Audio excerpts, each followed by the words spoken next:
Kevin. He is a food delivery bicycle driver who works for Caviar, and he was wrongly and unfairly arrested for being outside after the 8 o'clock curfew, even though the mayor made it very clear that food service workers are essential and they are allowed to be out after the curfew. And his bosses also told him the same thing, and they said if a cop stops you, you could show them on the app where it says that we're allowed to be there. So Kevin, tell us what happened. You were making a delivery. Yes. Yeah. I was making a delivery on 110th Street. Caviar had sent me to East 110th Street, but on the next corner on 109th and Central Park West, I got arrested by another chief for no reason. Knocked me off my bike, took my bag off of me, threw my phone on the floor, told me shut the F up several times. And you tried to tell them and I tried to tell them that you are, as a food delivery worker, essential, and you're allowed to be outside, but they wouldn't listen. They wouldn't listen. Once they decided to gang tackle you, they grabbed you and they threw you in the back of a police wagon. Once I told them that I had an exemption for the company I was working for, they told me you violated curfew. You violated the curfew, and that's when I just stood quiet. Right. I stood quiet for a few seconds to really think, like, how am I violating curfew if I have an exemption? Right, and this happened so quickly. Yeah. And while it was happening, you were explaining yourself to the cops, saying, I'm allowed to be out after curfew. Yeah. And the mayor has even said that food delivery workers are essential. And one of the officers said to you, be quiet, you're making too much noise. Yes. He told me, be quiet, he told me, shut the F up, you're making too much noise. And how can you calm down when someone is cursing at you?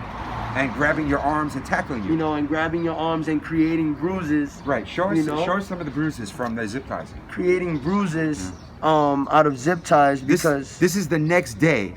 This is a day later, and he still has these scars on his arms from the zip ties being pulled very, very tightly. They did just that yesterday. They put the zip ties on me without me even, being able to show them that I had an exemption on my phone. They just slammed my phone on the floor. Right, they didn't give you a chance to explain yourself. Yeah, they didn't give me a chance to explain myself at all. They put my arms behind my back, even with the bag on me, They just ripped off the bag and just put the zip ties on me right away. That's all they did. Right. So then they put you in a police wagon. They took you to a local police station. Yeah, they were. How long did they hold you there for? They held us there for about half an hour to an hour, and they were also thinking they wanted to take us all to Brooklyn. Everybody was in the car, scared, traumatized. Like, what are you guys gonna take us to Brooklyn for? Right. It's past 8 p.m. and there are no trains running right now. How are we gonna get home? And even the 19-year-old was asking, so what's gonna happen after you guys release us from the precinct? Are we gonna leave from the precinct, try to figure out a way home, and then get arrested again? For being out after curfew. For being out after curfew? Right. Nothing about yesterday made any sense. Right. I feel that cops need to be trained better. They need to listen to people when they say, I have something on the phone that I'm working for, a company that I'm working for. They're saying that, we could be out past curfew time. Right. Like the police should do at least a minute of detective work and see if the man is telling the truth. And if he's telling the truth, let him go. Yeah. And if somebody's doing something wrong, then you have maybe a case to arrest somebody, if it's necessary. Hopefully not, but if it is necessary. They shouldn't verbally and physically abuse people for no reason, right. Right away without even knowing what's going on. Right, and you've never been arrested before. And I've never been arrested. And you're a working class person. Yes, sir. Yeah. Yes, so sir. Are you going to go back to work tonight? Not tonight, probably tomorrow. Right. Definitely take a break for tonight. My wrists are killing me. My arms are killing me right now. You still have pain in your hands and your arms? Yeah, I can feel it. Right, so you need like a day to recover, and you're going to go back to work. Yeah, for sure.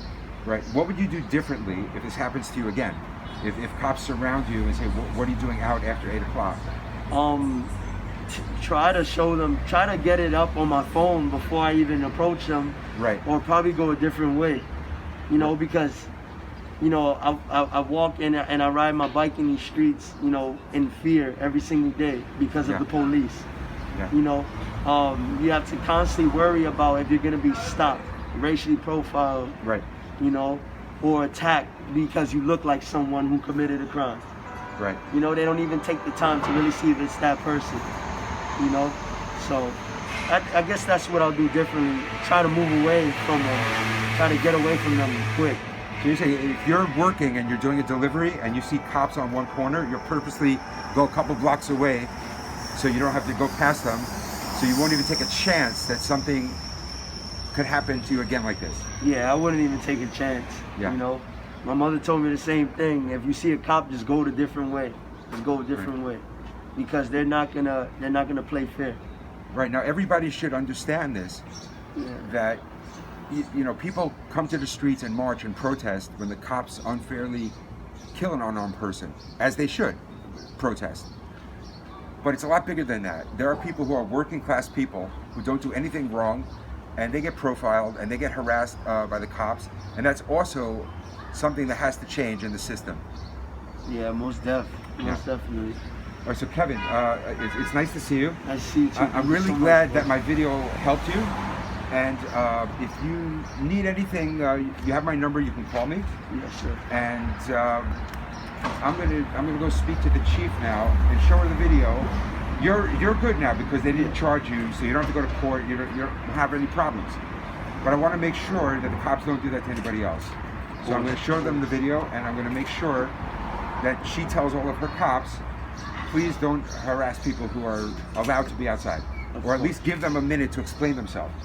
Yeah. Of course. Thank you so much. All right. I'm so sorry you had to go through that, Of course. but it'll make us stronger. Yeah. Of course. It definitely made me stronger since last night, you know? Yeah. Kevin, when you were in the back of the police van, or when they took you into a jail cell in the police station, what were the police doing as far as keeping everybody socially distanced? So in case somebody had the virus, they wouldn't spread it. Did they give out masks to anybody that didn't have a mask? Was there hand sanitizer, anything? When they had us in the back of the van, the 3 cops that were back there, all 3 of them had no mask on. And what about the people arrested? And the people arrested had masks on, but we were handcuffed, and some had masks up to, you know, their chin. The mask they fell couldn't- down? Yeah, the mask fell down, so they couldn't bring it back up. Right. So there was a danger of spreading the virus. Yeah, of course, you know, and no one was 6 feet apart. Right. Even when they brought us to the precinct, no one was 6 feet apart. When they put us all in the cell, there was 2 people with no mask on, and the cops were very aware of that.